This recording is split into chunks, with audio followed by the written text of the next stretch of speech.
நாளைக்கான வீடியோ தாங்க வந்திருக்கு. வீடியோ வந்து சூப்பராக இருந்துச்சு அப்படின்னு தாங்க சொல்லணும். அதாவது நம்ம மாறனுக்கும் வீராக்கும் லேசாக காதல் வந்து மலர்ந்துருக்கு அப்படின்னு தாங்க சொல்லணும். அதெல்லாம் பார்க்குறக்கும் நம்ம சேனலை மட்டும் மறக்காமல் லைக் அண்ட் சப்ஸ்கிரைப் மட்டும் பண்ணிடுங்க.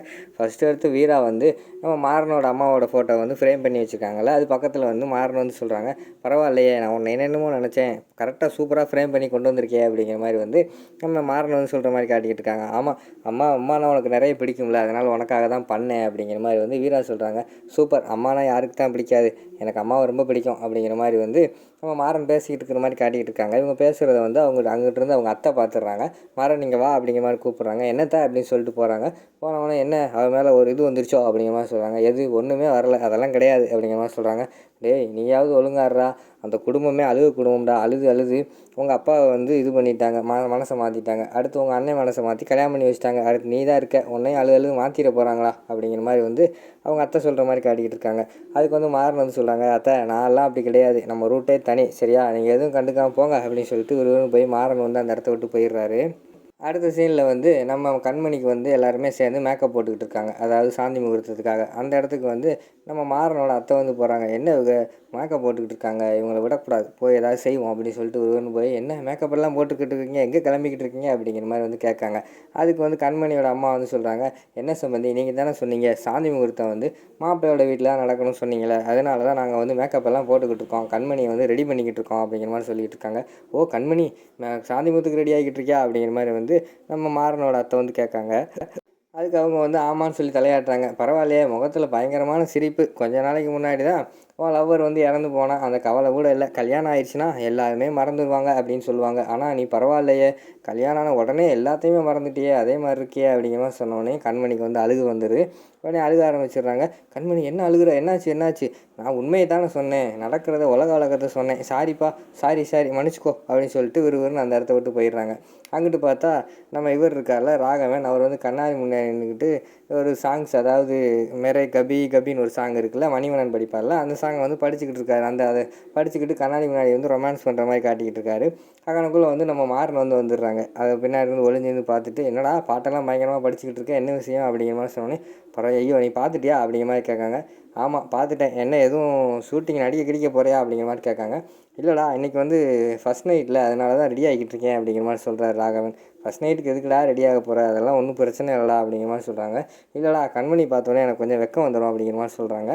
நீ ஒன்றும் பரவாயில்ல, நீ வேணால் கண்ணை முடிக்கோ அப்படிங்கிற மாதிரி வந்து மாறன் சொல்கிறாங்க. டே என்ன விளையாடுறியா அப்படின்னு சொல்லிட்டு பேசிகிட்டு இருக்கீங்கள, நம்ம ராகவனுக்கு வந்து ஒரு ஃபோன் வருது. டே இருடா ஒரு ஃபோன் பேசிட்டு வரேன் அப்படின்னு சொல்லிட்டு வெளியில் வராங்க. வெளியில் வந்து ஃபோன் பேசிக்கிட்டு இருக்கையில அங்கிட்டு வந்து நம்ம கண்மணி ரூம்லேருந்து அழுகு சத்தம் கேட்குது. என்ன அழுகு சத்தம் கேட்குதுன்னு சொல்லிட்டு போய் பார்க்காங்க. அங்கனக்குள்ளே பார்த்தா கண்மணி வந்து அழுதுகிட்டு இருக்காங்க. எல்லாருமே சமாதானம் சொல்லிகிட்டு இருக்காங்க. ஃப்ரீயாக விடு, அவங்க அப்படி தான் தெரியுமில்ல, இதுக்கெல்லாம் ஏன் அழுதுகிட்டு இருக்க அப்படிங்கிற மாதிரி அவங்க அம்மா சொல்கிற மாதிரி கேட்குது. ஐயோ கண்மணி அழுதுகிட்டு இருக்காளே, ஒருவேளை சாந்தி முகூர்த்தம் பிடிக்காமல் அழுதுகிட்டு இருக்காளோ அப்படிங்கிற மாதிரி வந்து ராகவன் யோசிச்சுக்கிட்டு இருக்காங்க. உடனே அந்த இடத்துல வந்து நம்ம ராகவனோட அத்தை வந்துடுறாங்க. வந்தோடனே ராகவா இங்கே வா அப்படிங்கிற மாதிரி சொன்னோடனே உடனே வந்துடுறாங்க. என்னத்தை எது கண்மணி அழுகுறா அப்படிங்கிற மாதிரி கேட்டவுடனே, அவள் அழுதுகிட்டு இருந்தா, எதுக்கு அழுகுற, சாந்தி முகூர்த்தம் நெருங்கிடுச்சுன்னு போய் கேட்கேன், அவளுக்கு இன்னும் அவள் லவ்வர் ஞாபகம் இருக்கான், எனக்கு வந்தது பார் கோபம், நான் பயங்கரமாக திட்டி எடுத்து விட்டேன், இந்த வீட்டிலே வந்துட்டு அவள் லவ்வர்னு சொல்லிக்கிட்டு இருக்கா, எவ்வளோ தைரியம் இருக்கும் அப்படிங்கிற மாதிரி சொல்லிகிட்டு இருக்காங்க. இங்கிட்டு பார்த்தா ராகவனுக்கு வந்து மூஞ்சி ஒரு மாதிரி சுருங்கி போயிடுது. அடுத்து வந்து ராகவன் வந்து யோசிச்சுக்கிட்டு இருக்காங்க. ஒரு வேளை வந்து கண்மணிக்கு வந்து சாந்தி முகூர்த்தம் பிடிக்கல போல், சரி இதை நம்மளே நிறுத்திடுவோம், எதுக்கு அவங்கள கஷ்டப்படுத்திக்கிட்டு அப்படின்னு சொல்லிட்டு விறுவிறு ராமச்சந்திரன் கிட்ட போகிறாங்க.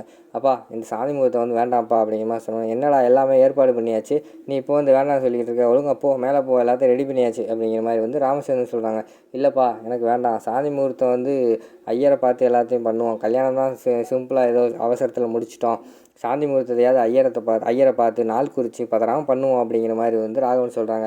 அதெல்லாம் ஒன்றும் தேவையில்ல, என்னடா நீயும் உங்கள் அத்தையை மாதிரி பேசிக்கிட்டு இருக்க அப்படிங்கிற மாதிரி சொன்னோடனே, அண்ணே நான் என்ன பண்ணேன், அவன் சொல்கிறதுல என்ன இருக்குது, சாந்தி முகூர்த்தங்கிறது நம்ம இனத்தை பெருக்கிறது வந்து, அது வந்து கண்டிப்பாக விரக்தி அடையணும்ல, அதுக்காக வந்து ஐயரை பார்க்குறது தான் நல்லது அப்படிங்கிற மாதிரி வந்து வள்ளி சொல்கிறாங்க. அதை கேட்ட உடனேயும் ராமச்சந்திரன் யோசிச்சுட்டு விநாயகனுக்குள்ளே பக்கத்தில் வந்து அவங்க சம்மந்தி இருக்காங்க. அவங்ககிட்ட என்ன சம்மந்தி நீங்கள் சொல்கிறீங்க அப்படின்னு கேட்டோடனே, அதுவும் கரெக்டு தான், ஜோசியரை பார்த்தே பண்ணிடுவோம் சம்மந்தி அப்படிங்கிற மாதிரி அவங்க சொன்னோன்னே, சரி எல்லோரும் சொல்கிறீங்க ஜோசியரை பார்த்தே பண்ணிடுவோம், எல்லோரும் போங்க அப்படின்னு சொல்லிட்டு எல்லாத்தையும் அனுப்பி வச்சிடுறாங்க. சம்மந்தி நீங்கள் போய் வந்து ராகவன் ரூமில் படுத்துக்கோங்க, அவன் நான் வெளியில் படுக்க சொல்லிடுறேன் அப்படின்னு ராமச்சந்திரன் சொல்லிடுறாங்க. சரின்னு சொல்லிட்டு எல்லாருமே ராகவன் ரூமுக்கு வந்து போகிறாங்க.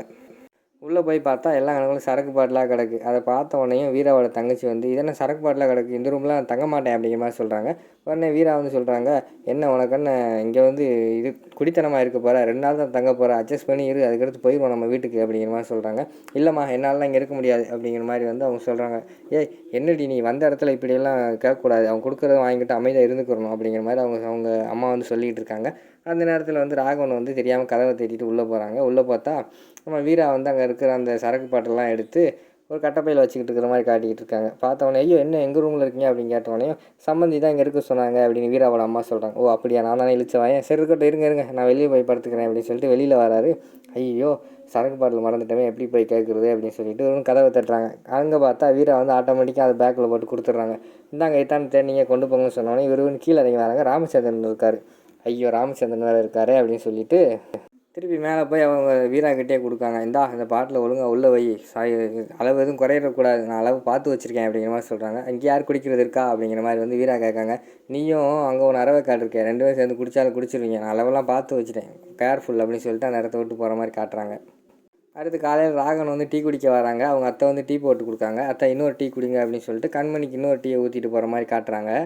அதை பார்த்துட்டு அவங்க அத்தை வந்து முறைச்சி பார்த்துக்கிட்டு இருக்கிற மாதிரி காட்டிக்கிட்டு இருக்காங்க. அதோட பார்த்திங்கன்னா அந்த எபிசோடை வந்து முடிச்சிடுறாங்க.